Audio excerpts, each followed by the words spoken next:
So I will talk about work package 1, which is the screening and mapping of critical raw material content in different geothermal settings. Before I start with the objectives of this work package, there will be this green background questions in my slides, which is well, it always contains a question which we would like you to answer. There is a poll that just popped up. If you can see it, I hope you can all see it. And if you fill these questions in, it would really help us to know which part to concentrate on or which parts to develop more than the others. So please, I will always leave a few seconds, a minute for you to answer it, and then we will close the poll and show the results immediately. So just as an introductory question, the first one is your interest in the database and the Fluid Atlas and the CRM in general more academic or more industrial? Please, if you could answer this question now.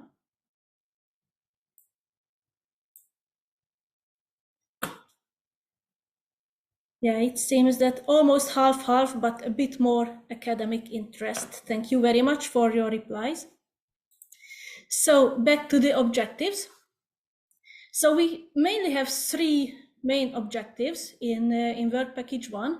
The first one is have a wide overview of the CRM content in different geothermal settings in Europe and East Africa. And we would like to manage to reach this by collecting formerly existing data and also taking new samples and analyzing these samples. From these data, we will create a database.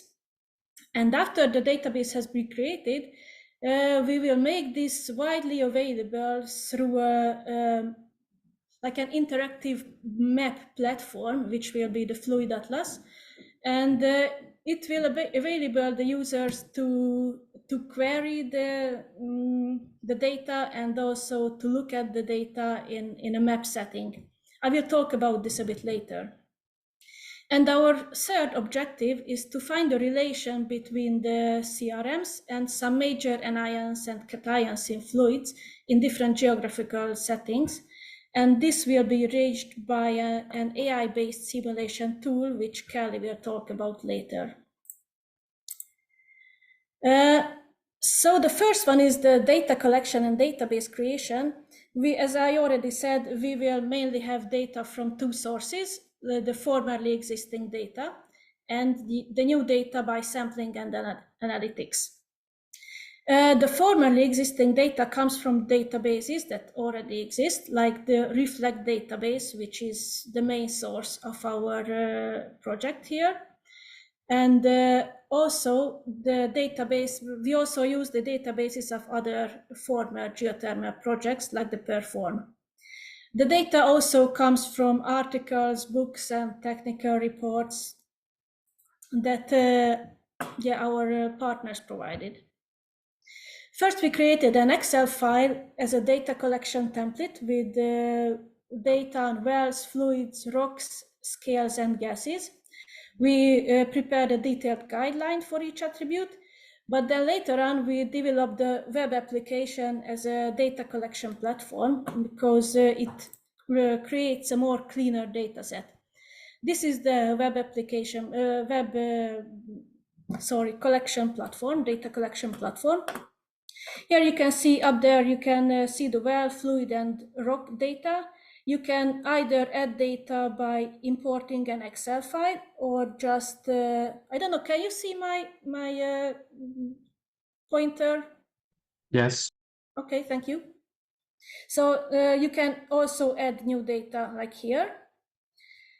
And I cannot scroll this because this is not just a picture, but we can scroll it to the right and left to see all the attributes that were given to the different data types. One can look at the data. Like if I want to look at the data, this table just comes up. This is for Kenya. and we can edit the data or add data like here on a platform like this. And we can also delete the data with this small rubbish bin. And after we have chosen which data we are interested in or just uploaded our new data and want to check it again, there is an export opportunity here. We can click on export and then it exports that data set in the same Excel file or Excel template that is used for the import as well. About these data groups, as I said, there is we have data on wells, that's the general well data. We have data on fluids, rocks, scales, and also gases. And as addition to these, we have the platinum group element and rare earth elements that are connected to fluids and rocks. We just added them as different sheets because otherwise the whole table would have been just infinitely long, just too long to work with. So from all these, from the wells, fluids, rocks, scale, and gas, there is a poll question again that please rate the importance of these different data types for you. It's from not at all important to very important. So please make this or fill in this poll now. It's a bit difficult to rate them because probably they are all very important, but maybe we can set up an order which we should concentrate on more. Yeah, it seems that the most important for the people here, for the audience, is the fluid data. Yes, as we already expected that. And the general well data and gas data also being important. And it seems that the rock reservoir and scale data are the least important. So thank you very much for your replies. So going back to the slide, if we process the formerly existing data, we could see that the Reflect database contained about 3,000 wells, around 4,000 fluids, and 500 rock samples, and many reservoirs as well. The Perform database contained a bit less. It's more in the tens or in the hundreds. And the project partners also provided a few hundred fluid samples with wells. If we go to the second task, which is sampling, we can say that the sampling targeted all phases, so solids, liquid, and gas, on the selected geothermal sites, which were 3 locations in Turkey, 1 location in Cornwall, UK, and 3 locations in Africa, which was in Malawi, Tanzania, and Kenya. The number of samples taken in these first 18 months that already passed were about 100 fluid samples, 40 gas samples, 40 rock samples, and 10 scale samples. The result of these sampling and the analytics will be discussed in work package 2, as you will hear later on. It's just a few pictures of where the sampling took place. This was in the sampling in Malawi in 2023, the sampling in Tanzania in 2022, and just a few pictures how the sampling took place. This is a picture from Tanzania in a very clean and ordered site. And another picture from Africa, which is less clean, but also a very nice hot spring site. And also a picture from Turkey. The third task was the establishing of the Fluid Atlas. I cannot say too much about the Fluid Atlas in CRM as it only started in month 15, which was a few months ago. We are still developing a functional database which could serve as a base for the map visualization, query, and screening and the editing. We are now assessing the data and doing the quality check and improving the database. What I can show you in the next slides is the Reflect Fluid Atlas, which is the base of our next Fluid Atlas.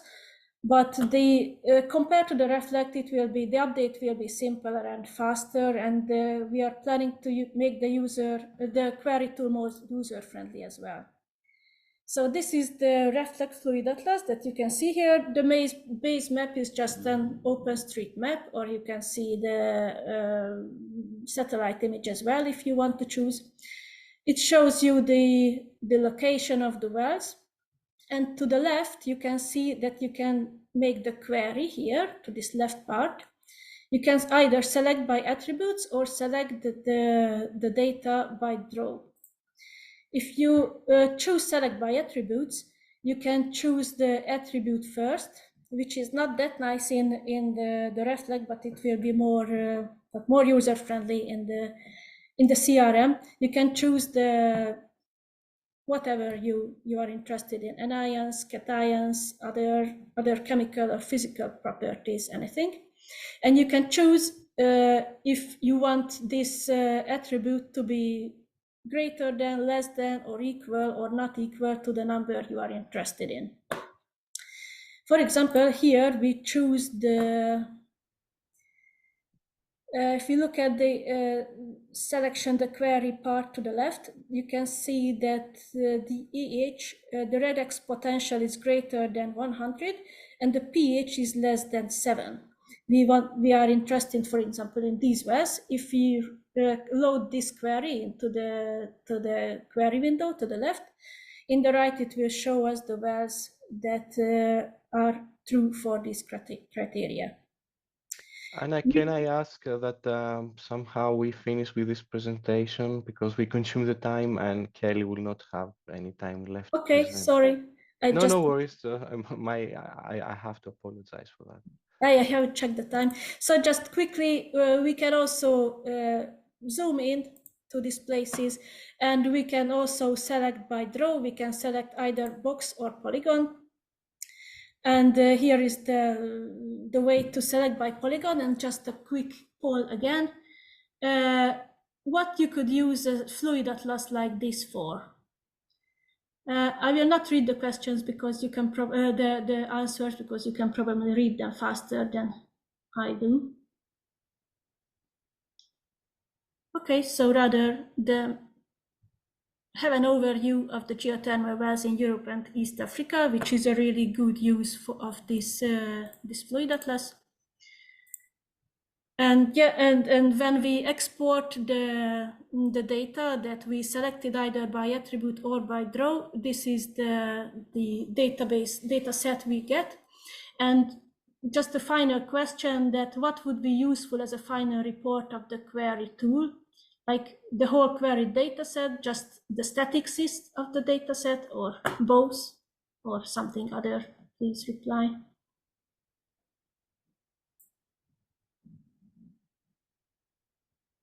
Yeah, this was an easy question, so it's already closed. Yes, the whole query data set and also the statistics are important. So, and then back to the AI-based simulation tool that Kelly will talk about. And I would like to, yeah, there is still an impact, but maybe it's, if we are running out of time, it is not that important.